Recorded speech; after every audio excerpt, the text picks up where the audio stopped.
আসসালামু আলাইকুম, kitchen of টেস্টে আপনাদের সবাইকে স্বাগতম। আজকে আমি তৈরি করে দেখাবো। বাড়িতে মাছ মাংস কিছু না থাকলে অল্প একটু চিকেন থাকলেই অনায়াসে 4-5 জনের খাওয়া হয়ে যাবে, এমনভাবে আমি এটা তৈরি করে দেখাবো। রান্না তো চিকেন তো আপনারা অনেকভাবেই রান্না করেছেন, এইভাবে ট্রাই করে দেখবেন, আশা করি ভালো লাগবে। তো চলুন শুরু করা যাক। তো আমি এখানে কিছু মাংস আমি কেটে ধুয়ে রেখেছি, ছোট ছোট করে রেখেছি, ছোট ছোট করে রেখেছি। ওই তো এখন এখানে আমি কিছু পেঁয়াজ রসুন কিউব করে কেটে রেখেছি।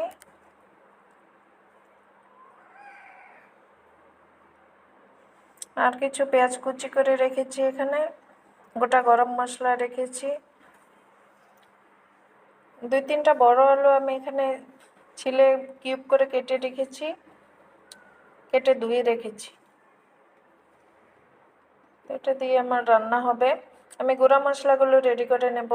তো এখানে 1.5 চা চামচ হলুদ গুঁড়া, 1.5 চা চামচ মরিচ গুঁড়া, 1.5 চা চামচ ধনে গুঁড়া, 1.5 চা চামচ জিরা গুঁড়া, 1/2 চা চামচ গরম মশলা গুঁড়া, স্বাদ মতো লবণ এখানে রেখেছি। এগুলো পরে রান্নায় দিয়ে দিব। এখন চুলায় চলে যাব। একটি কড়াই বসিয়ে দিলাম, কড়াইয়ের মধ্যে তেল দিয়ে দিলাম, তেলে গোটা গরম মশলা দিয়ে দিচ্ছি। এখন এখানে পেঁয়াজ কুচিগুলো দিয়ে দিব। তো পেঁয়াজ কুচিগুলো দিয়ে দিলাম, পেঁয়াজটা একটু গোল্ডেন করে ভেজে নেব। গোল্ডেন করে ভাজা হয়ে গেছে, এখানে আমি মাংসগুলো দিয়ে দেব।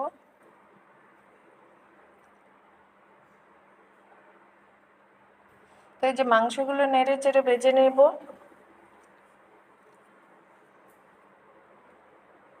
যে নেড়ে চেড়ে ভেজে নিচ্ছি। আমার চ্যানেলটা সাবস্ক্রাইব করবেন, লাইক কমেন্ট শেয়ার দিবেন।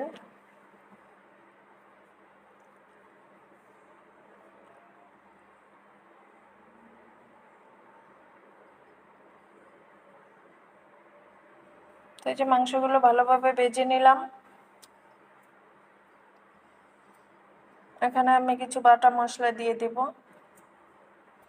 তো এখানে 1.5 চা চামচ আদা বাটা, 1.5 চা চামচ রসুন বাটা, 2 চা চামচ পেঁয়াজ বাটা রেখেছি।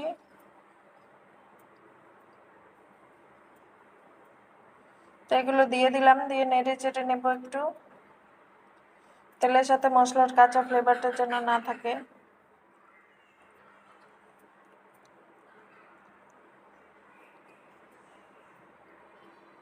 তো মশলাগুলো কাঁচা ফ্লেভারগুলো চলে গেলে আমি এখানে গুঁড়া মশলাগুলো যে রেখেছিলাম সেগুলো দিয়ে দিব। এই তো মশলাগুলো দিয়ে দিলাম, দিয়ে এটাকে তেলের সাথে কষিয়ে নেব। পানি দিব না এখানে।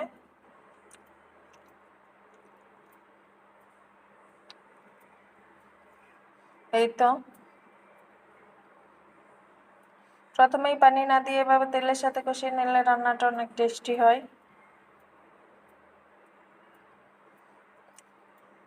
এই তো আমি কিছুক্ষণ নেড়ে চেড়ে ভেজে নিয়ে আমি অল্প একটু পানি দিয়ে দিলাম, তাহলে মশলাটা পুড়ে যাবে।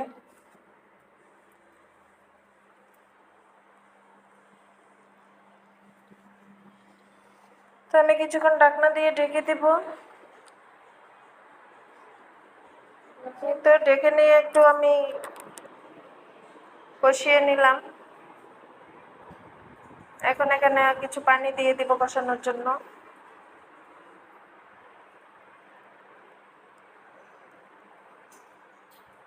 এই তো পানিটা দিয়ে দিলাম, আমি আবার এখানে ঢেকে দিব। তো 3-4 মিনিট কষানো হয়ে গেলে আমি ঢাকনাটা খুলে ফিরে এসেছি। এখন আমি এখানে কিউব করে রাখা আলুগুলো দিয়ে দিব। তো আলুগুলো দিয়ে আমি এখানে আরো 3-4 মিনিট কষিয়ে নেব। ঢাকনা দিয়ে ঢেকে দিব। 3-4 মিনিট হওয়ার পর আমি আবার ফিরে এসেছি, ঢাকনা খুলে এগুলোকে আবার নেড়ে চেড়ে দিব।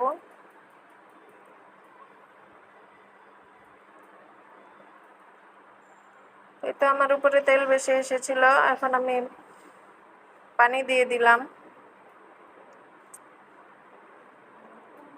পানি দিয়ে এটাকে আমি রান্না করে নেব 5 মিনিট। ঢাকনা দিয়ে ঢেকে দিলাম। তো 5 মিনিট পর ফিরে এসেছি। তো এই যে ঝোলটা কমে এসেছে, এটা মাখো মাখো হবে। তো আমি এখানে কিউব করে কেটে রাখা পেঁয়াজ রসুনগুলো দিয়ে দিব, যে রান্নার পরে এগুলো যেন আস্তে আস্তে থাকে। আমি এটাকে আরো 2-3 মিনিট ঢেকে রান্না করে নেব। এই যে আমার তরকারিটা মাখো মাখো হয়ে গেছে। এখন আমি 2টা কাঁচামরিচ দিয়ে দিব এখানে, জাস্ট ফ্লেভারের জন্য।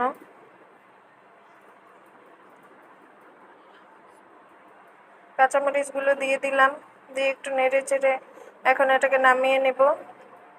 তো আপনারা এভাবে ট্রাই করবেন, আশা করি ভালো লাগবে।